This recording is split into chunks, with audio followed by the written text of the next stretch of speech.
there's some really deep nuances happening, as I've come to learn with a lot of the grunge bands. I think it's one of the most special things about them. They're able to sound pretty simple and surface level, but when you really listen and give it a critical listen, there's so much going on under the hood. What's up, guys? Welcome back to Low End University. Burden in My Hand is from Soundgarden's fifth studio album, Down on the Upside, released in 1996. And if you've been here a while, you might have heard me say that grunge rock was also another subset of rock that I kind of missed out on growing up. But I will say, out of the big four of grunge, Soundgarden was the band I was probably most familiar with, although it was really just songs from 1991's Bad Motor Finger or 1994's Super Unknown. I never got a hold of any of their full albums or anything when I was younger, but my very short-lived band Watermox did include a cover of their song Outshined in our big festival debut back in 2019. I mean, the main riff was in 7/4. It was such a fun song to play.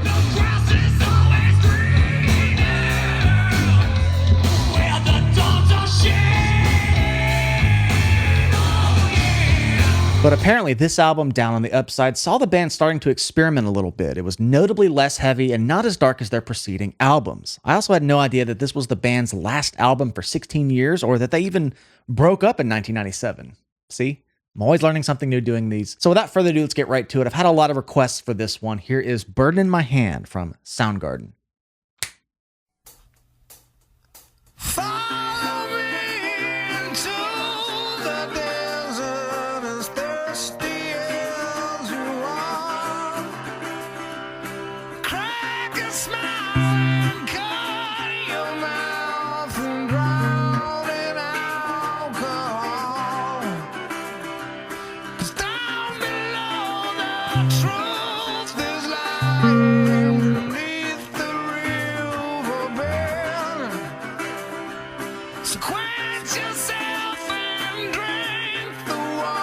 That's one of the cool things about grunge music, is it always felt very real. Like, even the production. It felt very natural. I mean, starting a song with those hi-hat count-offs, most people would hear that and go, okay, it's the drummer counting the song off. But there's so many rock bands that wouldn't leave that in. It would just kind of start right on the vocal like that, or the main riff. But I love that little extra touch left in. It sort of sets up the song and says, hey, this is real. You feel like you're there in the room with them. And the more I've kind of unraveled different grunge bands, I'd say Alice in Chains is probably my favorite of the four. Even though I like them all for different reasons, the more I hear, there's always that charm about their music. You really buy it. I'm going to go back to the beginning, because this chord progression is kind of obscure in the sense that it's really hovering over this pedal tone of C. Like, C is the root note, and some of the upper extensions in the chord are changing around it. Notably starting off in what sounds like C major, and then it goes right to that dominant sound, which sort of implies a secondary dominant, and then it goes to B flat, which isn't the chord a secondary dominant would necessarily resolve to. It would normally go to F. So a lot of cool flavors being introduced here, and you just can't ignore the powerhouse vocalist that Chris Cornell, the late Chris Cornell, was and forever will be. Start this one over. Listen for this hi-hat. I love the way it just sets the mood for the song. See? Simple things.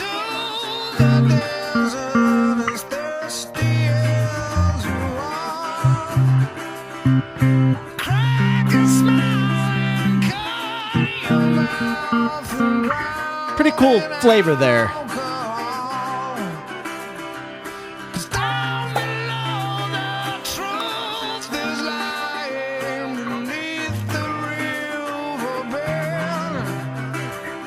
Few inversions.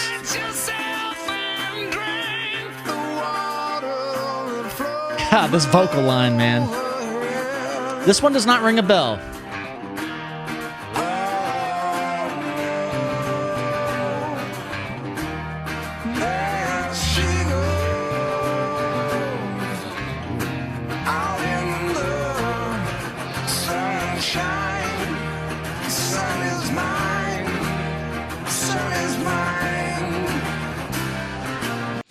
I love how the bass comes in with that lower octave in the vocal. There's something really symbiotic about the way those two work together. They come in at the same time, and you just feel that low end fill in the song. which I think would have still been achieved if the bass line just came in. But the way that lower octave and the vocal and the bass line complement each other, just it's really powerful. The way it fills in the bottom of the song there. Subtle things like that make the song so cool already. Right here, it's rich.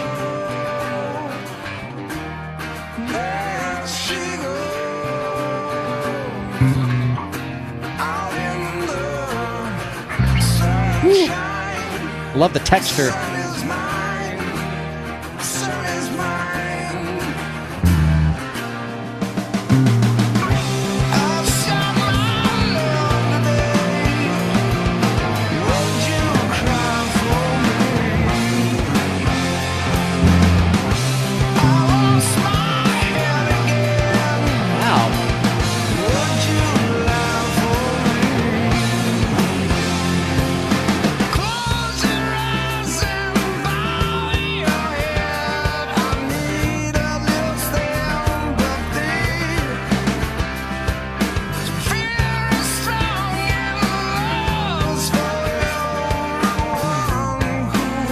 There's so many neat, subtle things happening musically here. The chord progression, again, kind of has that ambiguous, where's the tonal center? It honestly hovers around the same root note of C a lot, and it almost implies this rapidly changing chord progression because the notes on top of the C are what's changing and honestly becoming an inversion. It's hard to even call out one specific thing it's doing. But what I like about this bass line here when it enters is that it's almost doing what the top notes of the chord did on the intro. So we're hovering over that C chord and the bass line walks up to the minor third, kind of makes it an E flat 6 type of thing. So you have this. While there's that C hovering, so you kind of get this just kind of that chord. It's kind of unsure sounding. And honestly, the bass is doing some really bold stuff here. It's venturing up above fret 12, which you get slapped on the hand a lot as a bass player when you do that in the verse, but it sounds really natural here. And it kind of, it's like it's in its place to do that because there was so much of that melodic meandering happening in the intro. So it feels like a continuation of that. I'm gonna go back to when the verse starts because the bass was really jumping up in different ranges. I heard a lot of little.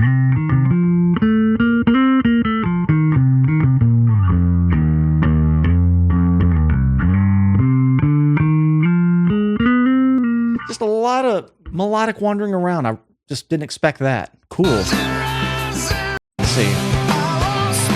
All that. Let's see when verse 1 really kind of starts.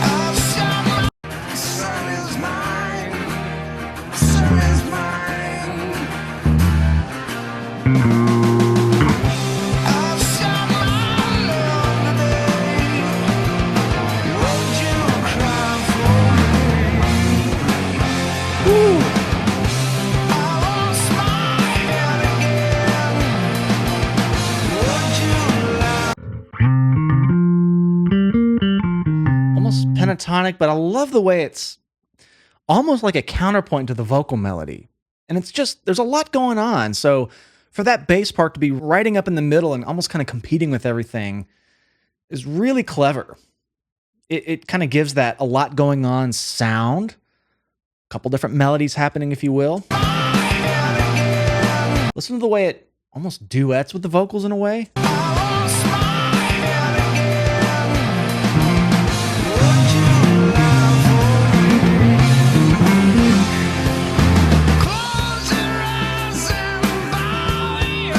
There's that version.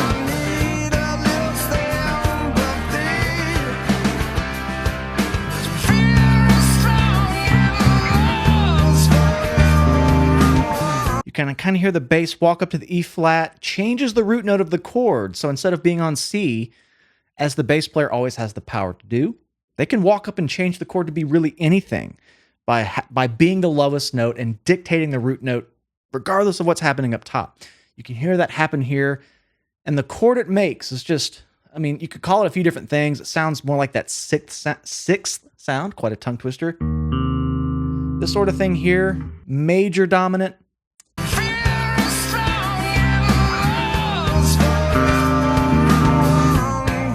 Very colorful.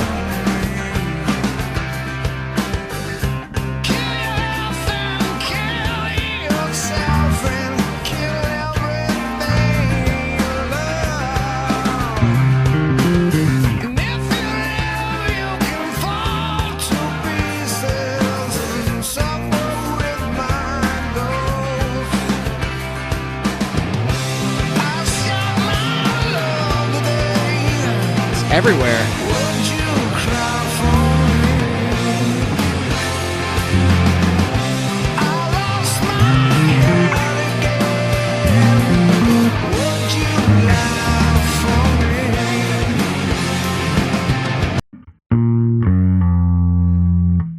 Throwing that F sharp in there.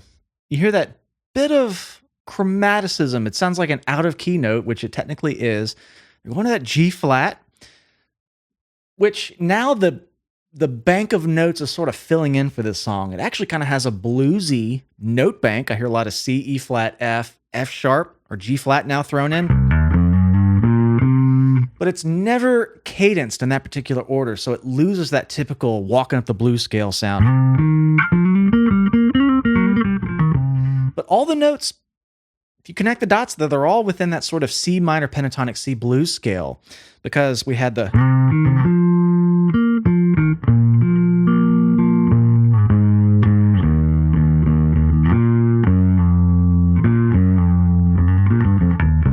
just a really interesting tonality to this one. And I'm really just loving how the bass and the vocals are kind of counterpoint to each other. Bass is often in the same range, and it's not really in unison with the vocals, but it's just adding a lot of, it's just kind of elevating it in a really cool way. They're both existing in the same frequency spectrum here and there. And I mean, Chris has just been wailing this entire time. It's almost void of dynamics. He's just powerhouse belting it out. There's so much energy innately just from the vocal performance. If everything else was gone, it would still have the same energy. Everything else is just cooking underneath it with these really unique chord movements, root note movements, and textures. I remember when I first heard Black Hole Sun. I mean, like a lot of people, that was the first Soundgarden song to hear. And so many of those beautiful colors tonally in that song. I was like, this is not your average band. And I since went on to hear a lot more of their music, but really just from those two albums. So any of this later stuff, or even their whatever album was 16 years after this one, no idea. All brand new to me. Because even when we covered Outshined, I mean, the bass was pretty much in unison with the riff. It didn't really stray away too much, even though the main riff was in 7/4. It had a lot of really cool rhythmic things. I'd never really heard a Soundgarden song with really adventurous bass parts like this one, so I get why this was requested. It's kind of never in one place for very long.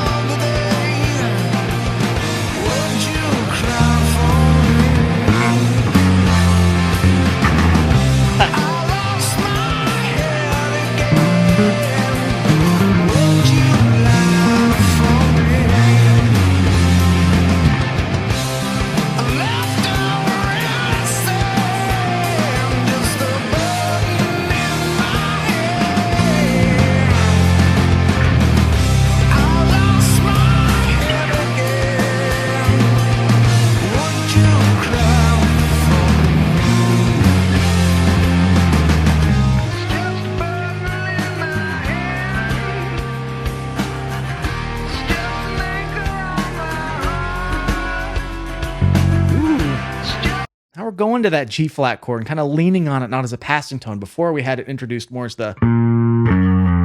just as a stepping stone to get back to the 4 and the C minor.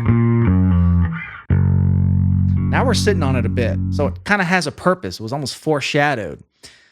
And another cool thing that's a bit confusing about the tonality of this song is that we're largely based around the C minor note bank, but it still feels very major. It's going to the E flat major. And I would even say some of these C chords feel very major, or they leave out the third. So when you just have 1-5-1, it's neither major or minor. It's just a power chord. You know, you might see a chord written like C5 or C5 no third, C no third. You see that written a lot in music. That's essentially what's happening here.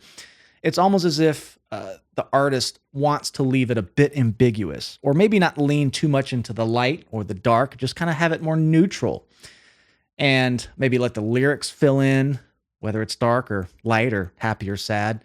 So there's a lot of power in taking notes out of a chord sometimes, maybe not filling in all the information and leaving your imagination or your ear to kind of decide how it feels to you. And I wouldn't say it's that vague here. We're obviously kind of in a prescribed C minor, going around the blues scale, as I've mentioned, but some of the chords they land on, you just kind of go, wait, is that Am I supposed to be like, huh? Or is it bringing me down? You can't really tell. It's a cool way of writing. There's that G flat.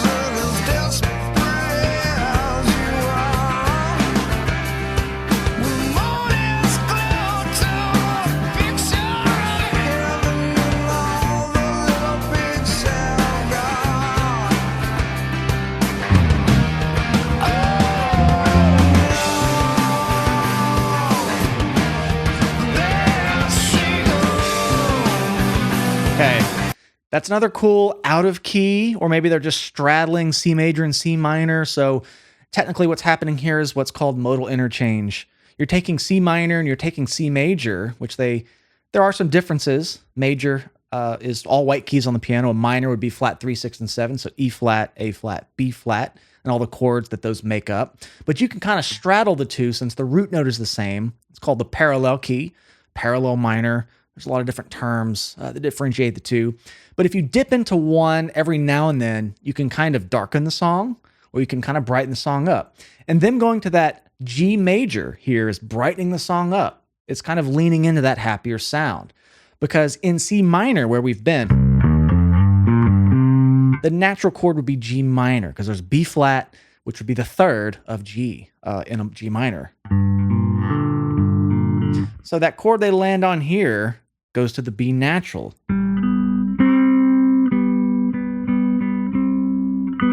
So they lean in and they dip into the 5 chord of C major, and it brightens it up a bit. And they're just really straddling light and dark here and kind of keeping it vague, as I said. It's just really clever and really subtle right here.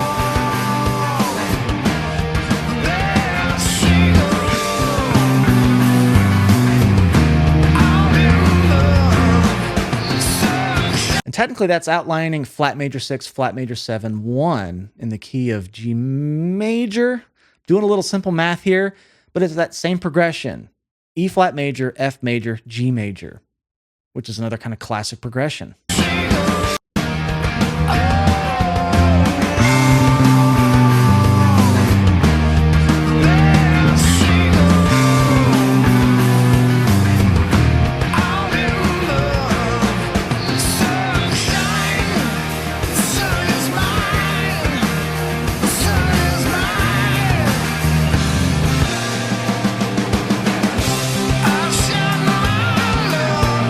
Back to this bass line.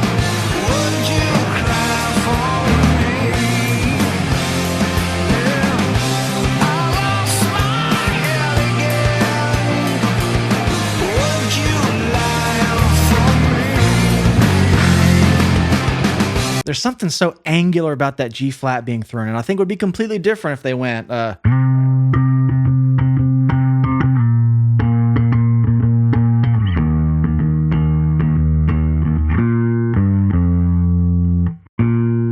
versus that.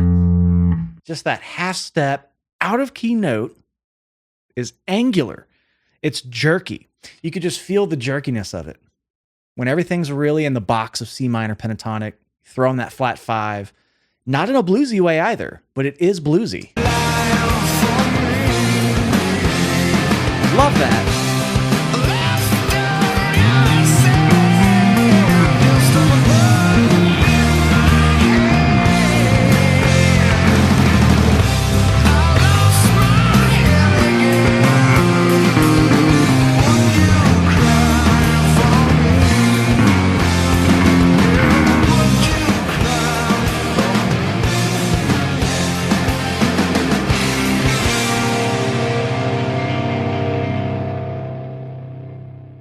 So not to jump on that old chestnut of comparing grunge bands against each other musically, but if I were to compare what we just heard with a song like Nirvana's Lithium, they both evoked that same emotion of, what am I supposed to feel? It kind of leaves it up to interpretation for your ear. You know, a song like Nirvana's Lithium, that chord progression, you're kind of like, huh? It's very angular. It's very kind of zigzags in its tonality. It's kind of happy. It's kind of dark. It's kind of demented. It doesn't really land in one spot. And I wouldn't say this song was quite that quirky, but it had that same effect of, I don't know, maybe just letting your imagination fill it in, or maybe really leaning into the vocal melody to dictate what emotion it should make you feel, because the things happening underneath it changed and were ever changing just enough to kind of have that ambiguity to them musically with some really cool sounds, some bit of misdirection on minor and major and such. So I really like the composition. It sounds very simple on the surface, but there's some really deep nuances happening, as I've come to learn with a lot of the grunge bands. I think it's one of the most special things about them. They're able to sound pretty simple and surface level, but when you really listen and give it a critical listen, there's so much going on under the hood. If you'd like to support this channel further, please come find us on Patreon. I do full albums over there. I have lots of bass lessons, music theory lessons, other resources like that. And if you're not subscribed to this channel yet, please do that. It just takes one click and really helps out the channel. I love you all. We'll see you in the next one.